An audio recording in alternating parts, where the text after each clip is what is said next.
This is a fairy tale story of Hansel and Gretel. Once upon a time, a brother and sister lived in the woods with their father, a poor woodcutter, and their stepmother. The stepmother made life very hard for Hansel and Gretel, the two children. They were not allowed to eat until after the stepmother had first taken all she wanted off the plates. Most of the time, there was only a crust of bread left.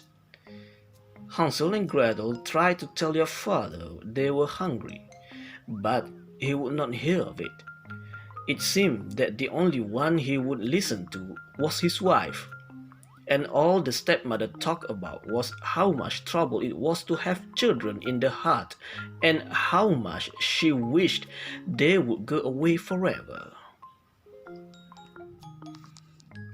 Each day there was less and less food for the boy and girl to eat.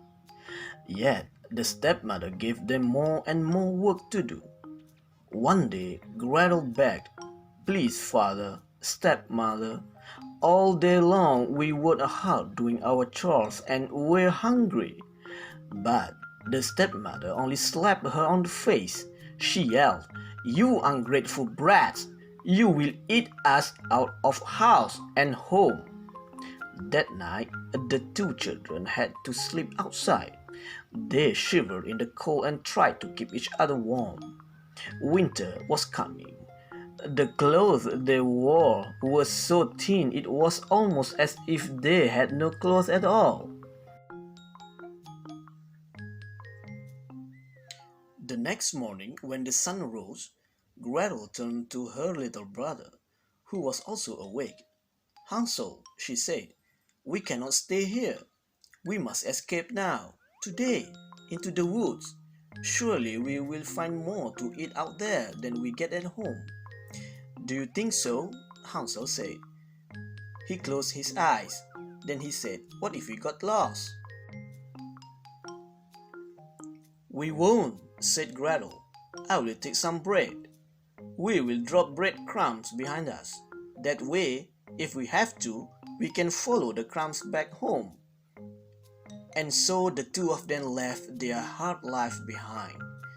They went deeper and deeper into the woods. Gretel was careful to drop one crumb and then another. Yet, look as they might for an apple tree, or a pear tree, or nuts on the ground, or any berries, no matter how dried up, there was no food to be found anywhere. More and more hungry they became. Poor Hansel and Gretel knew they must return to the hut or they would surely starve. Yet, when they looked for the trail of breadcrumbs to follow back home, they were shocked. All the crumbs were gone. In a moment, a bird flew up into the air holding a crumb in its beak.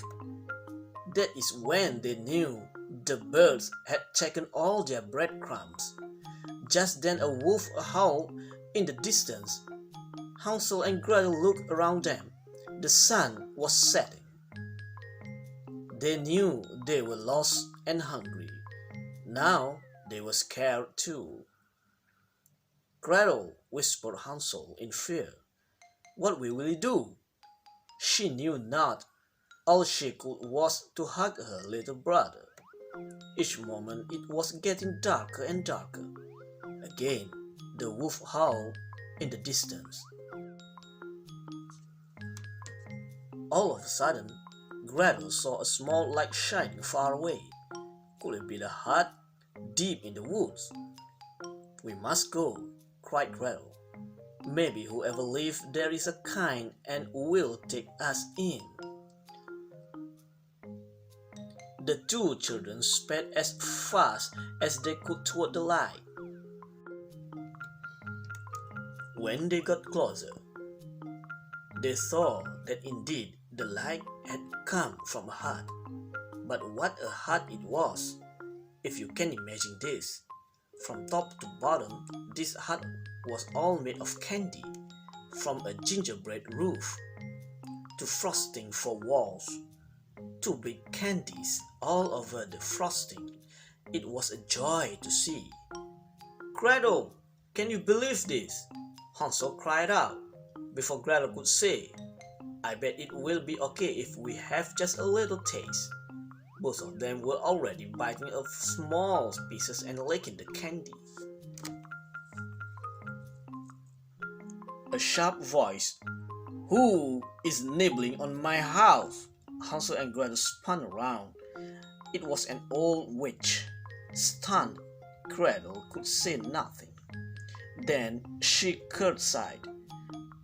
"If you please, ma'am," she said, as sweetly as she could. "There is so much candy on your house, and we are so hungry." "Well then," said the witch, "come inside. I can feed you there." Hansel and Gretel looked at each other in happy surprise. Relaxed again, they skipped into the witch hut. Fed they were, but as the brother and sister looked around the hut, what they saw made their hearts turn cold. Piles of bone in the corners. What could it mean? Yet the two children were very tired, and so they slept. The next morning, when they woke up, Hansel found himself in a cage. The witch snapped, "Your brother will stay in that cage from now on. Every day I will fatten him up. Soon he will make me a fine dinner." She laughed and laughed, rubbing her hands with glee. "Till then," she said sharply to Gretel, "you will do chores for me." Her brother was well fed, and Gretel worked hard all day doing chores for the witch. Each morning, the witch said to the boy, "Show me your finger. I will feel how plump you are getting." For the old witch could not see well, Hansel held out his finger as was told. The witch smiled when she felt how plump he was getting. "Gretel," Hansel whispered in fear, "what are we to do? Soon the witch will want to eat me." His sister wished she could think of a plan, but she could not. One night, when the witch was still sleeping, Gretel had an idea. She picked up a bone from one of the piles on the floor and woke her brother. "Hansel," she said, "the next time the witch asks to see your finger, hold out this bone to her instead." The next morning, he did just that. Said the witch with a frown, touching the bone, thinking it was the boy's finger. "This is going to take longer than I thought to fatten you up. At least I have more time now." Gretel talked, but still she could not think of any way they could escape. Each morning the witch said, "Show me your finger." And each time Hansel held out the thin bone. One day the witch yelled, "I am tired of waiting. The boy will be my dinner tonight, no matter how skinny he may be." The witch ordered Gretel to start the fire in the oven at once. She must get it very hot. Gretel worked as slowly as she could. Why was the witch looking at her with such a sly smile? "Dear, dear," said the witch with a slow grin. "Go inside the oven, won't you? Tell me if it is hot enough." Gretel's heart skipped a beat. Why, if she did that, the witch could push her inside. She looked to the floor. "I am not sure how to tell." "Nonsense," said the witch. "Nothing could be easier. Just go in." Said Gretel slowly. "Please show me first."